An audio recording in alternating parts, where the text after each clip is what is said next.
Hello everybody, this is Congressman Keith Ellison, and I'd like to invite you to the Affordable Care Act 1 year later.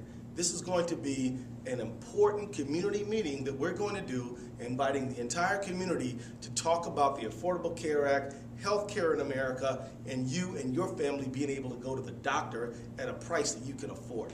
The fact is that on Wednesday, March 23rd from 6 to 8, we're going to be gathering at the Sabathany Center, which is in South Minneapolis, and we would love to have you there with us. The Affordable Care Act was a historic piece of legislation, banning forever the denial for a pre-existing condition, being dropped or rescinded after you get a diagnosis of illness, guaranteeing health care to 32 million Americans, allowing seniors to have free preventative care and to fill in that donut hole.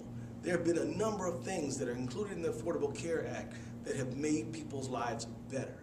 The fact is that what brought the Affordable Care Act to being necessary is the fact that we had literally 50 million Americans with no health care. People were going bankrupt because of medical debt. About 60% of all bankruptcy filings were because of medical debt. We are in an unsustainable situation, and the cost of health care just kept going up and going up and going up. This is before the Affordable Care Act. You remember. But what we need to do now is continue to refine the approach that we took.